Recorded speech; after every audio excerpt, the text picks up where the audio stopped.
Good evening, ladies and gentlemen. My name is Todd Leonard. And my name is Herb Montgomery, and we're just talking. Thank you for taking a moment to click on the like button, the subscribe button, and the bell icon. We appreciate it. So if you're new to this channel, each week Todd and I take a moment to talk about the upcoming weekend's lectionary reading from the Gospels. And our goal is always to talk about those readings in the context of love and inclusion and social justice. Our hope is that our talking will be just talking, as in justice, but that also something that is said between us as we go back and forth would inspire you, along with us, to do more than just talking. So, Todd, what passage are we looking at this week? I appreciated how you know your set dialogue so much that you could do all that work on your microphone and not miss a beat. That was I great. hit it with my hat, and so I was like, "Oh, this mic is too close. I need to move this back a bit." It was just nothing. Nobody noticed anything. I just wanted to bring it up because it was just seamless. Um, I anyway, practiced that all day today. I know. That You're was all good. staged. It was well done. Um, we are in, after many, many, many weeks of being in the Gospel of Luke, as we continue our Lenten journey, we are shifting this week to John chapter 12, verses 1 through 8. So, contrary to what we have characterized ourselves by, I'm I don't know so what you're talking excited about. to be in the Gospel of John this week. What? I know, kick me out, fire me. I thought I knew you, Herb. Supposed to be one, we are supposed to be on the same page about this. We do not like the Gospel of John.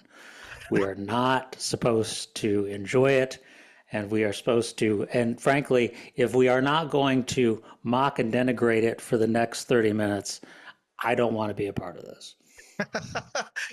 For those of you who are new to the show, Todd is only partially serious right now.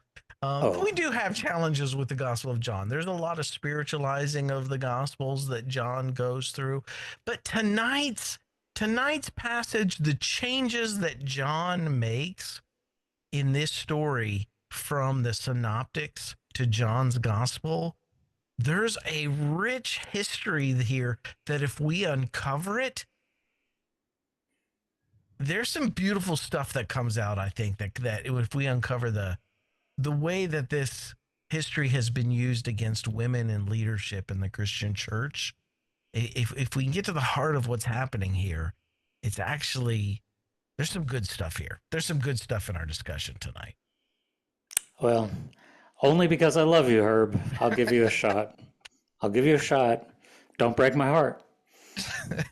So I probably will anyway. But in John's version of this story, before we go too far, this story happens, and I just want to lay out the differences because it becomes so stark what happened.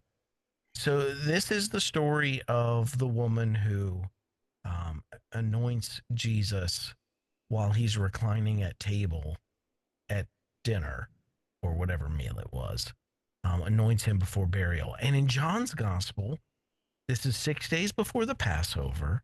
It's happening in Bethany at the home of Mary, Martha, and Lazarus. That's important.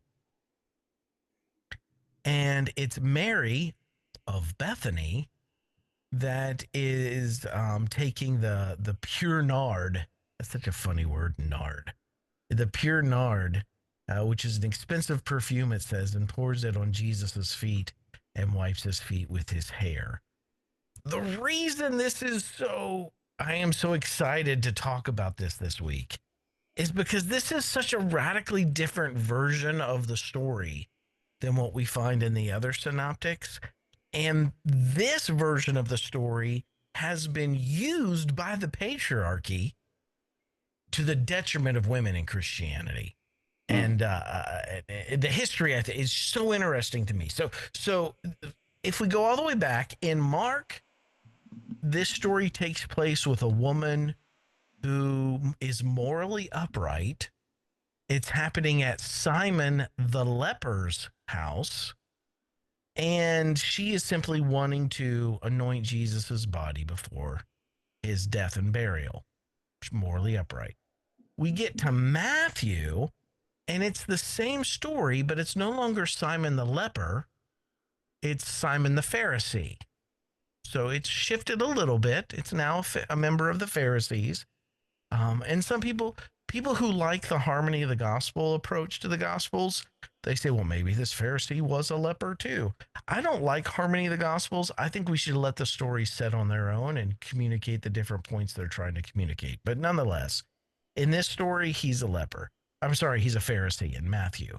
If you didn't have the Gospel of Mark and all you had was the Gospel of Matthew, you would have never known he was a leper. He's a Pharisee. You get to Luke, and Luke's story is wildly different.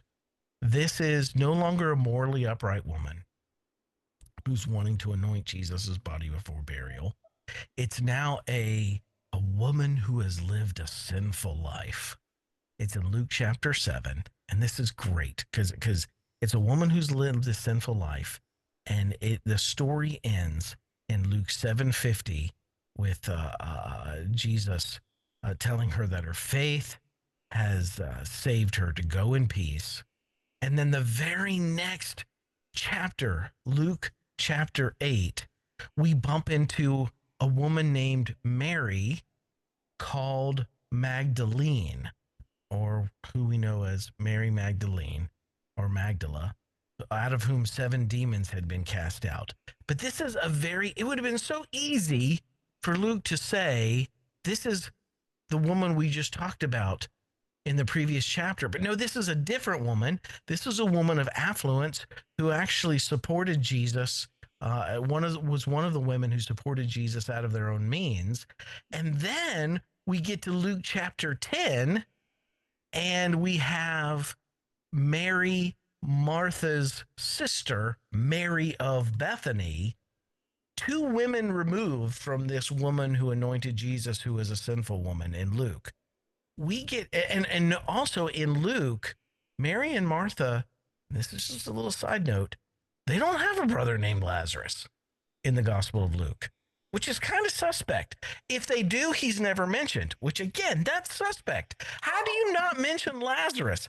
If Luke knew about Lazarus, how do you not mention him? I mean, in the Gospel of John, the resurrection of Lazarus is the reason why Jesus was crucified. It's not the overturning of the tables and the money changers. It's Jesus raised Lazarus from the dead, and the crowd is going wild. And they say, the powers that be say, man, we got to do something about this. This is getting out of control. That's the Gospel of John. But in Luke, we have this woman, this sinful woman who's lived a sinful life. She anoints Jesus. Then we're introduced to Mary Magdalene, totally different character. Then we're introduced to Mary of Bethany 2 chapters later, totally different character, sister of Martha, but no brother Lazarus mentioned. Now we get to the Gospel of John. We're no longer at Simon's house, and he's not a leper or a Pharisee. He's not even mentioned. We're now at Mary and Martha's house and Lazarus's house now. Add Lazarus to the picture in Bethany, and it's Mary of Bethany that that's doing all of the foot washing and the anointing. It's no longer the woman of that was morally upright. It's not the sinful woman of Luke. It's not Luke's Mary Magdalene. It's Mary of Bethany. She's doing it. Why is this all important? Because in the close of the 6th century, Pope Gregory conflates all of these women into one person. Because John says Mary, he conflates it not with Mary of Bethany, but Mary Magdalene. Remember in the Gospel of Luke, Mary Magdalene, Mary Bethany, 2 different Marys. But he conflates the 2 in John. Mary of Bethany is Mary Magdalene, and she's that sinful woman of Luke chapter 7. Mary Magdalene must have been a prostitute. And the whole impetus of this, the motive behind this, is to attempt, with the way prostitution was considered in that culture, it was the attempt to disparage the reputation of Mary as a leader in the early Christian church, as the patriarchy's goal of of of removing women from leadership in the Christian church. Isn't that fascinating, Todd? It's not all the Mary was never a prostitute. I grew up hearing Mary was a prostitute all my life.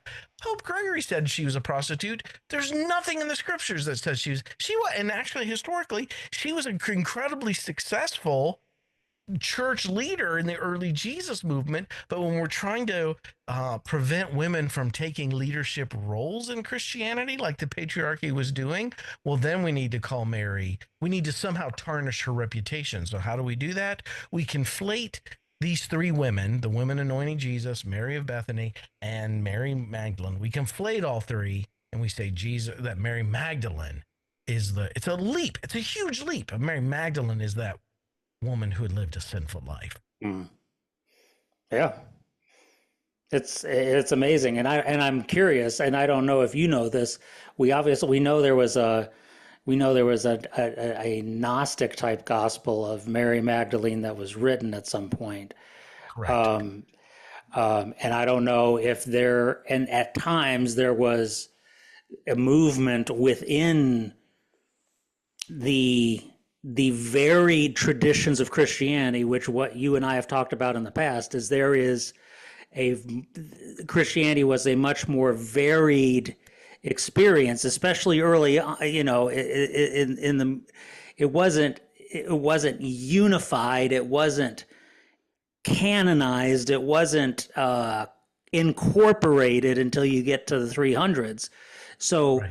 You've got, and you're talking about Pope Gregory in the 6th century, but my guess is even at his time, there are still hints and this work of disparaging movements. Mary started in the 4th century. Yeah, and there's Gregory probably people pushing back, and there's people still saying, no, she needs to be elevated. She needs to be put up there with the disciples. She needs to be put up there in her rightful place as one of the early leaders of the Christian church.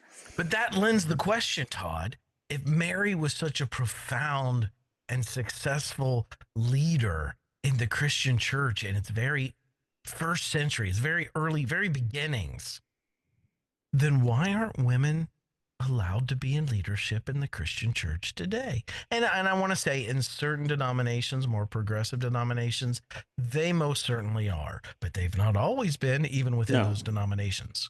No, it's even a recent development, even in those progressive denominations. Correct. Relatively. So correct. Yeah, this is and even though we don't have nearly as much historical record of Mary, the sister of Martha, it is also a denigration, obviously, and a squashing of another prominent woman in the story. Right. At the same time, even though he conflates them and puts them, he's reducing. When you've really got three, you really have three. And for some reason, Mary, the mother of Jesus, gets elevated to a very high place in the early Christian church. But the other two Marys, those other Marys, are reduced and almost made footnotes in the story. See, I was raised in a Christian tradition that also conflated all these. I remember being told that Mary Magdalene was Mary of Bethany, that she had moved. Yeah. I mean, I came from a very harmony of the Gospels kind of faith tradition, right? And so, this is crazy, but what I was told was that Simon the Pharisee of Matthew was also a leper that Jesus had healed, and he was actually Mary Magdalene's uncle as well. And really? Mary Magdalene was the Mary of Bethany, the sister of Martha. I mean, the story gets wild. Just hang in. I'm not even halfway there yet. So, and Martha and Lazarus. So she's part of this family with Uncle Simon, the leper Pharisee, and the Uncle Simon, the leper Pharisee, had actually sexually abused Mary of Bethany, Martha's sister, at a young age. And that's what caused her to flee, to leave Bethany when she came of age, and to migrate to Magdala, who we all know was a town of ill repute and had lots of prostitutes. And so when Mary came back, she was no longer known as Mary and Martha's sister, even though she was known as Mary of Magdala, or Mary Magdalene, or Mary the Magdala prostitute things, BS too. But Right. she was known as this prostitute who had come back home to her family. She had embraced. Yep. So it's a conflating of all of these versions of the story to try to make them not contradict each other. Right. Which is crazy, because I mean, you have to go so far to. I mean, I can get the leap of Simon the Pharisee could have also been Simon the leper. I can get that, but to make him Uncle Simon in order to make it make sense with John, and then to make and Luke is never going to make sense. However far you stretch that and push that, Luke is never going to make sense, because in the Gospel of Luke, there are three separate and distinct women. Luke 7 is the unnamed woman who had lived a sinful life. Luke 8, we're introduced to Mary Magdalene, completely different woman. And then in Luke 10, we're introduced to Mary of Bethany, who is not Mary Magdalene. They're two different Marys. And so, again, the Gospel of Luke, separates it all out. We get to the Gospel of John, and by John saying this woman was Mary of Bethany, it gave Christians not in the know the ability to conflate them all just with the word Mary. And Mary becomes now this prostitute, this woman who lived a sinful life, and not really the great Christian leader that we all thought she was. So this is where we can say, thanks a lot, Gospel of John. You messed us up again, John. I'm excited to be in the Gospel of John, but yes, we can say thanks, John. Thanks for changing the story once again, John. But yeah, and thanks, Gregory. The blame really goes to Gregory on this one. But there was no room in the Constantinian church for women in leadership. None. And here's the inconsistency. And none in Eastern Orthodoxy as it developed. That's right. It was patriarchal. Although, even though they were patriarchal, in the Eastern Orthodox religion, Mary was never a prostitute. Never. She was always an early Christian leader, and she was never conflated with the other women that we've mentioned tonight. In the Eastern tradition, never, ever, ever would an Eastern Orthodox Christian say Mary was a prostitute. So you can keep the patriarchy without throwing Mary Magdalene under the bus. You really don't have to throw her under the bus. You didn't have to do that. You could just still keep the patriarchy. So, which, again, what I was going to say a minute ago is the consistency of this is wild, because so you're going to try to disparage Mary by accusing her of being a prostitute. Well, a prostitute is not an isolated solo activity. There had to have been someone else paying the money, didn't there? There seems to be that requirement. I'm speaking from a heterosexual bias here. It would seem there has to be some men paying the prostitute, and I understand that I understand same-sex attraction and all that, and the prostitutes don't always have to be hetero. I get that. But in the Christian church, you would think in that patriarchal, homophobic culture, if you disparage the woman for being a prostitute, what, is her customer innocent? No. And let's be honest, there's a lot of men in leadership who were using please. Yes. Prostitutes. And now let's go one step further. Why is prostitute a denigration? Well, it's still hard work, and it's dangerous work, and women who are in prostitution, we should stop using the term prostitute as a slur even. Right. Because it's not, sex work is work.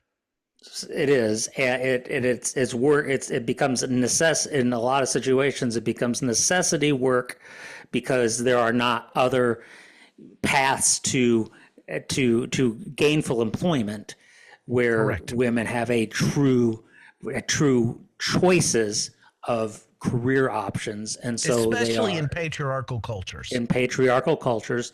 They do not have access to the same jobs that men have access to, and so their choices are more limited. And so when women, have that side hustle, all of a sudden, let's disparage that too. Right. Yeah, you just can't catch a break. Cannot No. catch a break as a woman. So there is slander against women almost at every angle of the history surrounding this passage in John. Mm, And to unveil that is holy work. To pull the veil back and say, mm, look at that. He pull up the rug and say, look what's been swept under here. That is holy work. And the end of that work is there is no biblical reason why women right. should be prohibited from leadership in the Christian church, much less No. the larger secular world. Right. No. In fact, there's so many valid reasons, and to John's credit, in John's resurrection accounts, he actually has women being the first. Mary Mary Magdalene, Magdalene, not Mary actually, Bethany, no, Mary Mary Magdalene. Magdalene as the Yes. first evangelist of the resurrection, and so this is women So, actually. Go ahead. no, Pope Gregory actually commented on that in the same sermon and said that that God knew that in order for the gospel to go to the world, it couldn't have been done by a woman. It had to come to the men so that the men could take it to the world. Isn't that Mm, messed up? wow. That he even circumvents Mary being the apostle to the apostles and says, no, she was the one that found out. But God even knew that for it to go to the world, it had to be the men that carry it. So she had to go tell the Mm, brethren. mm, mm. Isn't that There's sick? It's sick. It's sick. Uh, Wild history. Us Christians have wild history. hmm. I'm so Boy, proud to be a Christian, Todd. So proud to be a Christian. so many feathers in our cap for the way we've behaved. Crow feathers. Yeah. Do you have So anything? Do you have any other thoughts on this Mary stuff?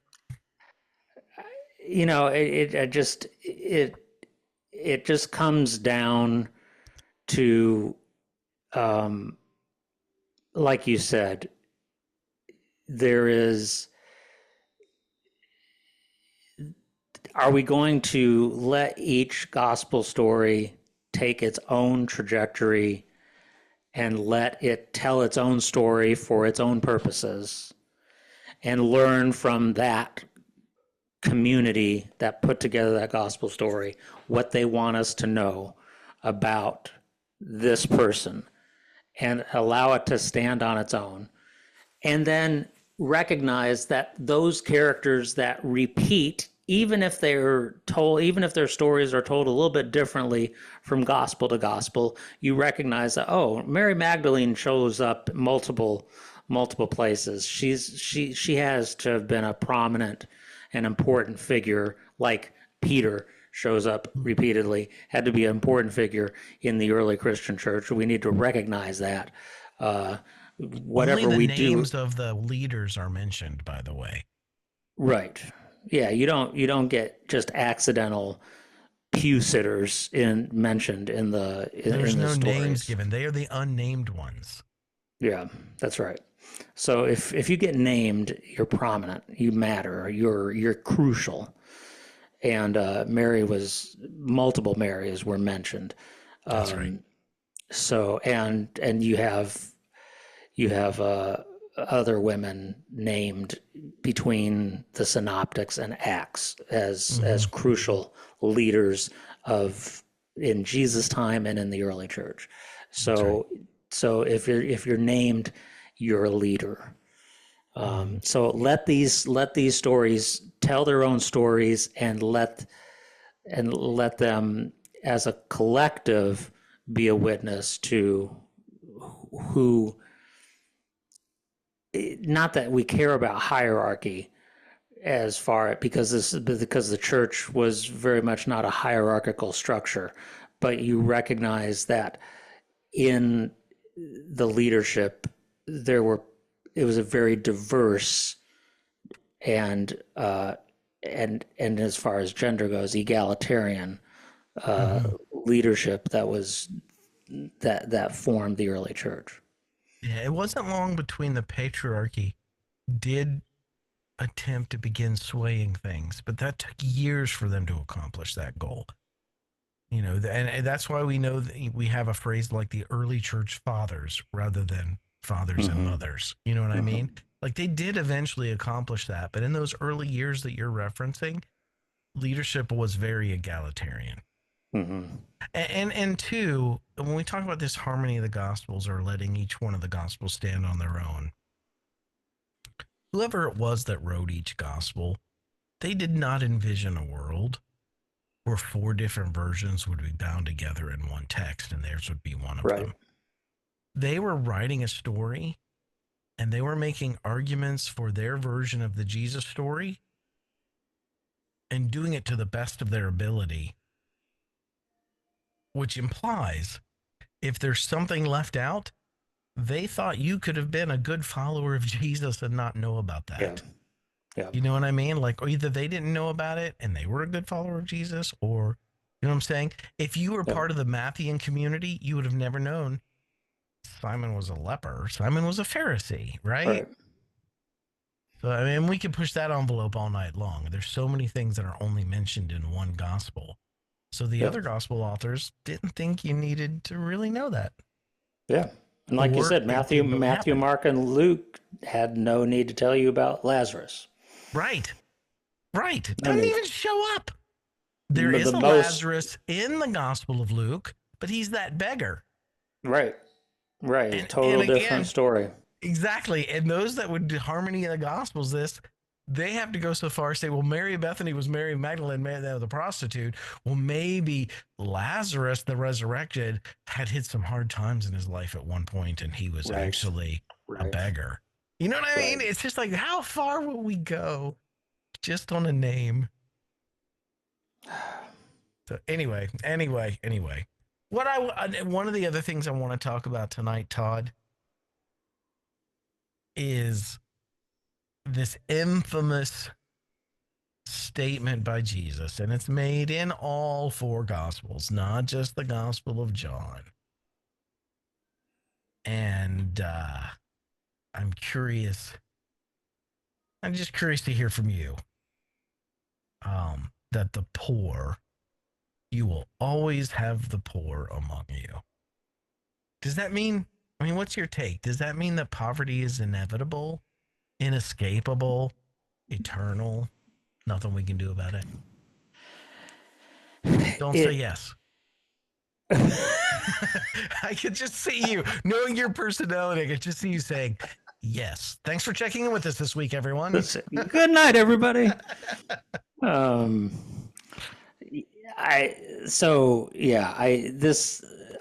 does not ring true with so much of what Jesus says in the synoptic gospels for sure, that it does show up in all the synoptic gospels in as well as John is troubling. It must, the fact that it's so common, it must come from probably an earlier tradition. It must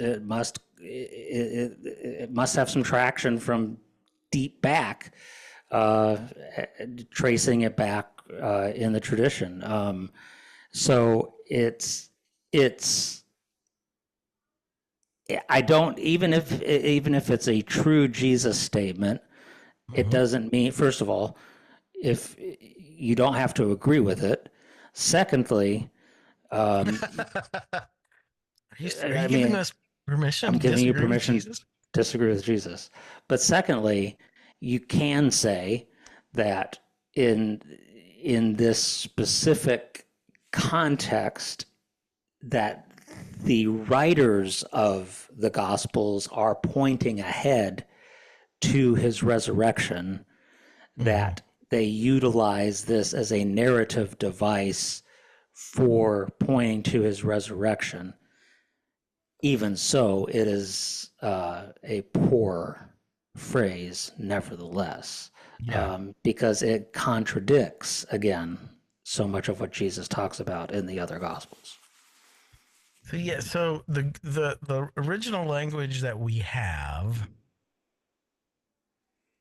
could just as easily be translated not you will always have the poor with you, like a future prediction, but you Mm, always have the poor with you. It could be mm, just a matter of a fact where Jesus is saying, listen, you've always got the poor around. You can do something for them anytime. mm-hmm. This was something special being done for me. I just think it's blown out of proportion to make this prophetic, Yeah, you will always have the poor with you. And that's not even the yeah, topic under discussion. right, I mean, right, that's a heavy, like if he was giving a dissertation on poverty or a parable on poverty and then said in that context, that poverty is inevitable and you'll always have the poor with you. right, Then I could give that some more weight. But he just says it in passing as a justification for what this woman did. Like you always have the poor with you. right, right. And a check and balance in Deuteronomy 15, 1 through 11, we have this phrase, there will always be poor people in the land. Mm, And that's checked by, however, a few verses earlier, there need be no poor people among you. mm, Isn't that kind of interesting? You'll always have yeah, poor people in the land, but you don't need to have them among you, which reminds me kind of the early church in Acts where they sold their possessions and there was not one needy person among them. yeah, yeah. So they eliminated poverty among the early church. I mean, it's just interesting. Nelson Mandela, he said, like slavery and apartheid, poverty is not natural. It is man made and it can be overcome and eradicated by the action of human beings. That was in 2005. And Gustavo Gutierrez, in his book, The Power of the Poor in History, on page 44, he writes, the poor person does not exist as an inescapable fact of destiny. His or her existence is not politically neutral, and it is not ethically innocent. The poor are a byproduct of the system in which we live and for which we are responsible. They are marginalized by our social and cultural world. They are the oppressed, exploited proletariat, robbed of the fruit of their labor and despoiled of their humanity. Hence, the poverty of the poor is not a call to generous relief action like charity, but a demand that we go and build a different social order. A different order, like where charity's no longer required. It makes charity obsolete. So again, I have no problem with Jesus' statement here in John, like what you've said. I have no problem with Jesus just saying this in passing as kind of off the cuff. Even if he did say you'll always have the poor with you, even if it's not you always have them, but you will always have them. And that's a proverbial or what do we call that when someone exaggerates? It's a P Hyperbole. word. Yeah, it's hyperbole. It's an Mm-hmm. H word, but it has a P in it. That's what my brain thought. It's a P word. No, It's hyperbole. So he could have been speaking hyperbolically here. And mm-hmm. instead, and in addition to that, I think the evidence is the book of Acts and Deuteronomy, where, yeah, there were poor people still there, but among the Christians, there wasn't. They'd been eliminated there. And the book of Deuteronomy, where it says there will always be poor people in the land, but you don't have any excuse for having them among you. Mm. So And I it think, just tension. yeah, and I think, and if you put this in context of the big picture of why there was poverty in the land, the woman's, in this story, it's Mary's gift of that expensive perfume was not evidence of why there was poverty in the land. That gifting of the perfume by pouring it on Jesus was not a a symbol of it wasn't a chronic problem where this type of, if she would have sold it and given the money to the poor, would have solved poverty. Yeah. It was a gift given to him. What would solve poverty was undoing the corruption of the Roman Jewish state. That's a good point. That If she had sold that, that would have just been charity. What Jesus was that would have calling just been a for was a charitable news. act. Yeah, this was Jesus He was calling for a different social order. That's right. It had to solve poverty. You had to do something on a much larger scale. For people making individual gifts, sometimes people will make individual gifts. You and I will make gifts to our children that Mhm. are quite generous, uh, and and we will do that out of the kindness of our heart. Or we will make gifts to other people that are quite generous, that perhaps maybe we would choose. Somebody could say, well, that gift, if you had done it differently, you could have put that money in a different context that would have fed 20 Mhm. people. Mhm. Yeah, but I gave a gift because I Mhm. loved a person and I wanted to give them a gift. It doesn't mean I don't also have the ability to also support in other ways through my means and through my vote and through my Mhm. advocacy, Mhm. also taking care of poverty. So they're But not mutually exclusive. they're It's not not gifts or mutually poverty. exclusive. Right. Right. I hear what you're saying. Yeah, I mean, doesn't one of the gospels tell us that the reason um, this was said is because the disciple saying this kind of had his hand in the money purse? Yeah. Isn't that One in of the there? gospels says that. Yeah. Yeah. I don't know if it's this gospel or I might have been Luke. I could be dead wrong on this, but I want to guess it's Luke because Luke is like the economic justice gospel. Mm-hmm. Oh no. Nope. Nope. It's John. I just went back to check myself. It may also be in Luke, but John says he did not say this because he cared about the poor, but because he was a thief. As Mm-hmm. keeper of the money bag, he used to help himself to what was put in it.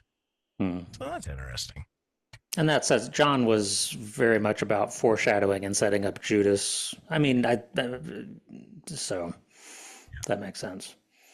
Um, but anyway, So we don't have to take this statement then and say, well, poverty's inevitable. There's nothing we can do about it. right. I'm good And with that. social scientists have said this. I mean, social scientists today say this: is poverty is not inevitable. That's Poverty right. is a solvable problem today on a global scale. That's right. Poverty is a solvable problem. We're not sure our environmental degradation is a solvable problem, but poverty is. Correct. Correct. And there are 3 or 4 men that could solve it and never Yeah. miss the money they spent to solve it. And yet Yeah. they go to sleep every night having not solved it. Yeah.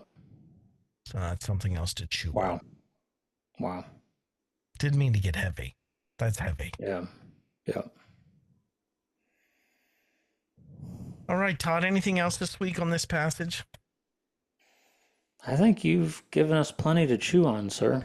Mary was not a prostitute. I just want to say that again, loud and clear No. for everyone in the back to hear. And anybody who is still trying to justify why only men should be in leadership, you really got to cut it out. You got to cut it out. It's just, Cease and desist. please let women be the voice of the gospel, be the voice, a mouthpiece of God on earth as men have been. Please, please. Yeah, I recently, within the last few years, this push to um, to abandon all clergy, to have non-hierarchical one. And again, I am all for getting rid of hierarchy in the church and getting to a more Hmm. egalitarian structure by all means. But Hmm. what I see is that that movement is being co-opted by the patriarchy when now we're saying women should be clergy too. Now the patriarchy is saying, well, we shouldn't have any clergy. We should all be a Right. priesthood of believers. You know what I Right. mean? And as much as I believe that for other reasons, I just find it fascinating that, yeah, when women weren't allowed, you were perfectly fine with it being, a clergy. It's the same thing with gendering God. When God is in the male gender for centuries, nobody said anything. But the moment we give God a feminine gender and we gender God Yep. with feminine pronouns, all of a Yep. sudden, out of the woodwork come all these people that say, well, God really shouldn't have a gender. You know what I mean? Right. Listen, if Right. we spend 1,000 years calling God a dude, it's okay to spend a few of them calling him a woman now, That's right. or her That's a right. woman now. You get it. Yeah, I get it. Yeah. So anyway, No, yeah, it's just fascinating how we continue to try to keep women or to subjugate women within the Christian church. we are we are very creative in our misogyny. So again, Mary was not a prostitute, Here, and here. and we don't have to put up with poverty. Those are my takeaways this week. Mary wasn't a prostitute, and we don't have to put up with poverty. Good Have a great week, takeaways. everyone. Yeah. All right, Herb. Tell us about Renewed Heart Ministries. All right. So, Renewed Heart Ministries, for those of you again who may be unaware, Renewed Heart Ministries is a not for profit ministry that is passionate about helping people find the intersection of their faith and whatever area of social justice they are also passionate about or concerned for. You can find us at renewedheartministries.com, and all of our resources there are free. And speaking of them being free, I want to say a special thank you out there to all of our supporters that enables us to be able to provide all of these things without a charge. Thank you for supporting our work. If any of you out there would like to join them in supporting Renewed Heart Ministries, you can do that also by going to renewedheartministries.com and clicking donate. Todd, tell us what's going on with you. Just continuing on, I am available at tjlcc.com if anyone would like to do some one-on-one coaching, or if you would like to have some spiritual realignment for your organization. I am happy to be a part of that if you are so interested. But otherwise, we are glad that you all joined us. Mm-hmm. We hope that you have a good week, and make sure you are, if you are a man, that you are stepping out of the way of women who need to be in leadership. And if you have the ability to find ways to work towards the elimination of poverty in your neck of the woods, continue to do so. And Here, with here. that, we will see you next week. Thanks, everyone.